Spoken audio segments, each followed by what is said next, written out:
شاہ صاحب، میرا سوال ہے اللہ تعالیٰ پہ بھروسے کے متعلق. حضرت شیخ عبد القادر جیلانی کی کتاب میں پڑھا تھا میں نے کہ اللہ تعالیٰ فرماتا ہے کہ جو میری اپنی جیسی مخلوق پہ بھروسہ کرتا ہے میں اس کو دنیا میں ذلیل کرتا ہوں لوگوں میں، اور اس کے پیروں تلے سے زمین نکال دیتا ہوں. لیکن ہم اپنے معاشرے میں جو دیکھتے ہیں وہ لوگ بہت کامیاب دیکھتے ہیں ہم ان لوگوں کو جن کے کانٹیکٹس لوگوں سے ہوتے ہیں، وہ سفارش پہ یا رشوت سے یا ان چیزوں سے بہت سے کام کرواتے ہیں اور آگے بڑھتے ہیں. تو یہ چیز سمجھ میں نہیں آئی. اس کی ابتدا ہمیں یوں کرنا پڑے گی. پہلے تو اس بات کو ہم واضح کر لیں کہ انسان کی کامیابی کیا ہے.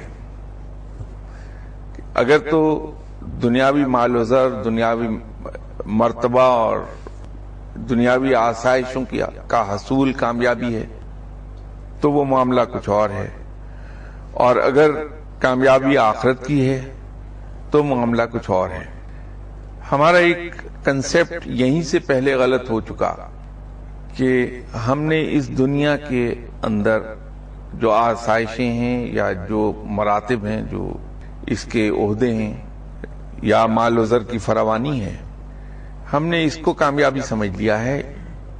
جبکہ مسلمان کے لیے اللہ تعالیٰ نے کامیابی یہ نہیں رکھی، بلکہ اس کو تو اس نے بہت ہی حقارت سے اس کا ذکر کیا، دنیاوی مال و زر کا.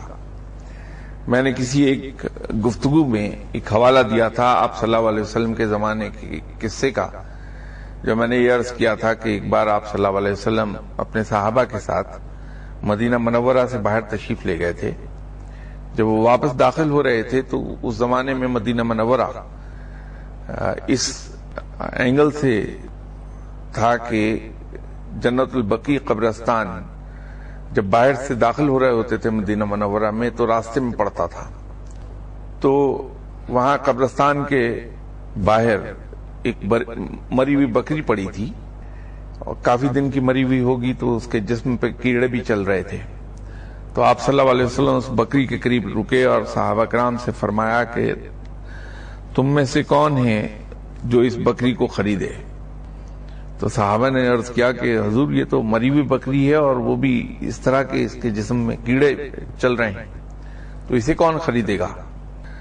تو فرمایا تو پھر یہ سمجھ لو کہ اللہ کے نزدیک دنیاوی مال و زر اور دنیاوی آسائش کی حقیقت اس مری ہوئی اور سڑی ہوئی بکری کے کھال کے ایک بال کے برابر بھی نہیں ہے.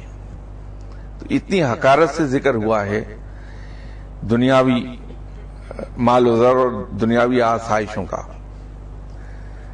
جبکہ اس کے برعکس مسلمانوں کو نوید سنائی ہے اللہ تعالیٰ نے کہ جو کچھ وہ یہاں اعمال کرتے ہیں اگر وہ اچھے ہیں تو اس کا اجر اللہ تعالیٰ ہمیں آخرت میں عطا فرمائے گا، اور وہاں کی جو ابدی زندگی ہے وہ ہماری بہت پر آسائش ہوگی.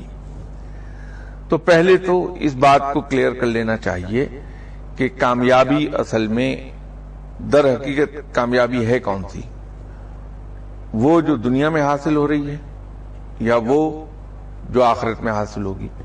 اور دوسری بات ایک یہ یاد رکھیے آپ کہ رب تعالیٰ ان لوگوں کو جو سرکش ہیں یا اس کے منکر ہیں یا شرک کرتے ہیں ان کو ان کی نیکیوں کا اجر دنیا ہی میں عطا فرما دیتا ہے، اور ان کو دنیاوی آرام و آسائش بے پناہ عطا فرما دیتا ہے. یہ قرآن میں ہے کہ ان کا اجر ہم دنیا میں دے دیتے ہیں اور ان کے لیے آخرت میں کچھ نہیں، ہمارے پاس کچھ نہیں. تو سرکش لوگوں کو، مشرک لوگوں کو اور منکر لوگوں کو دنیا بہت ملتی ہے کیونکہ ان کی نیکیوں کا اجر یہیں انہیں مل رہا ہے. تو یہ کلیئر کر لیجئے کہ یہاں کی کامیابی کیا ہے اور مسلمان کے لیے کامیابی کیا ہے.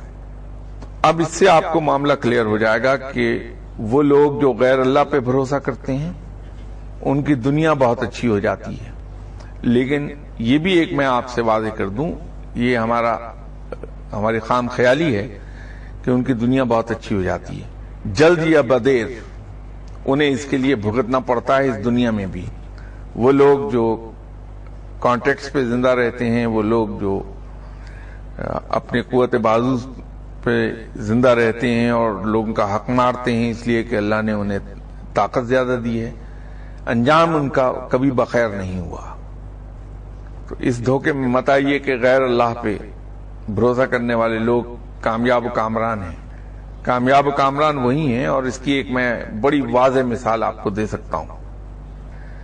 اسی شہر لاہور میں ایک صاحب آرام فرما رہے ہیں، ان کے انتقال کو اس وقت کوئی 968 سال ہو گئے، 968 ایئرز۔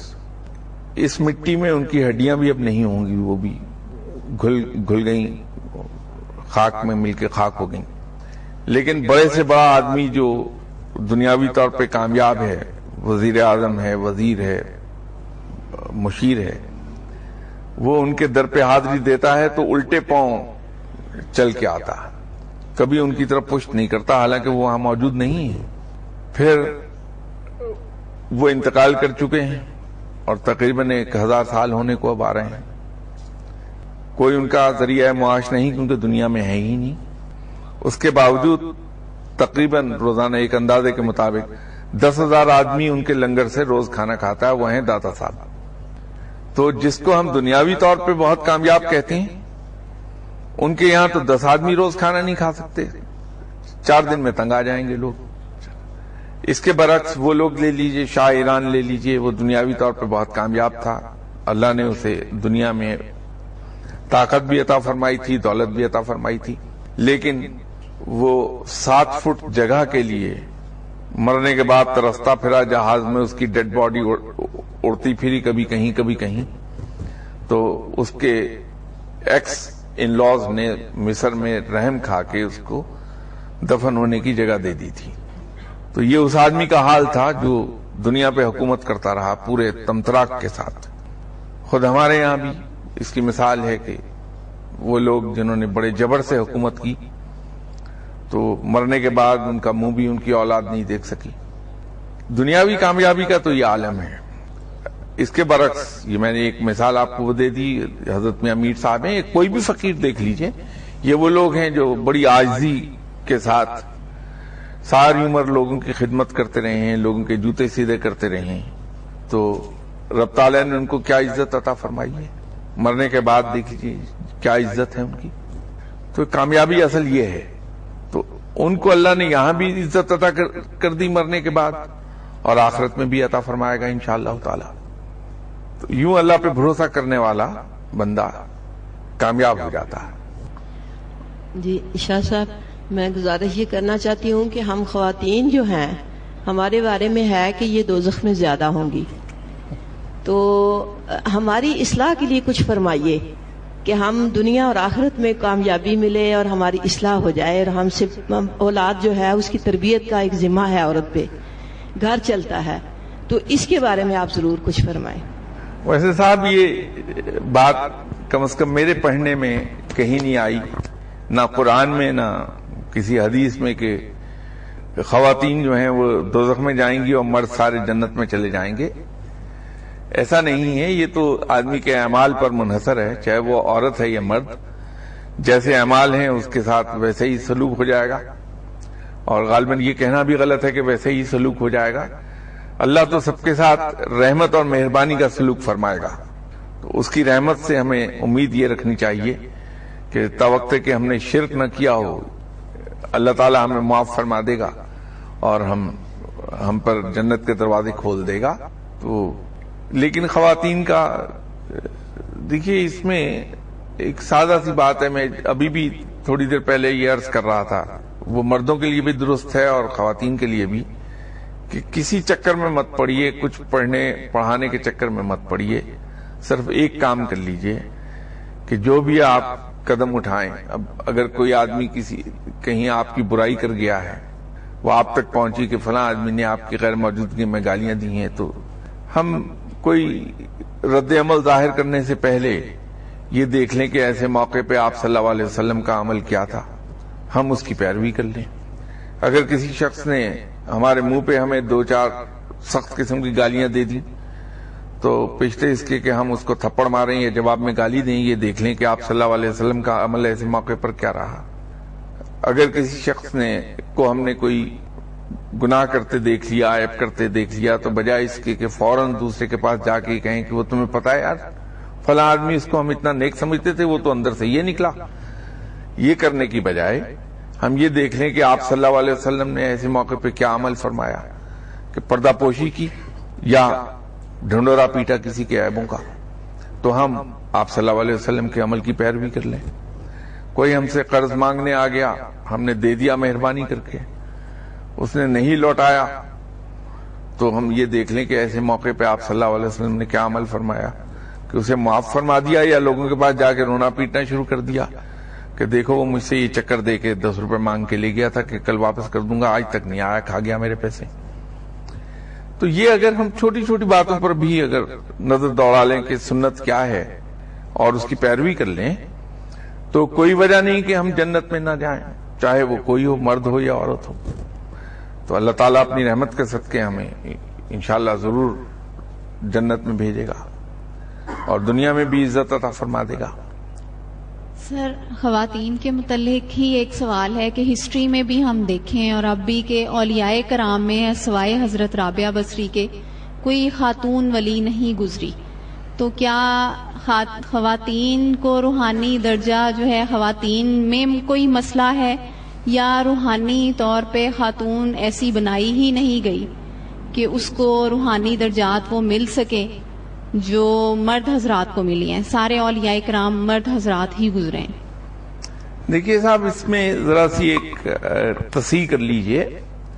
حضرت بی بی رابعہ بصری قلندر تھیں، اس ضمن میں ان کا نام یوں زیادہ سامنے آتا ہے کہ وہ ولایت کے بہت اعلیٰ مقام پر فائز ہوئی، اور علم کے جس مقام پر وہ چلی گئیں اس مقام تک تو بہت کم مرد ہی پہنچ پائے ہیں، اس لیے بی بی رابعہ بصری کا نام جگہ جگہ آتا ہے۔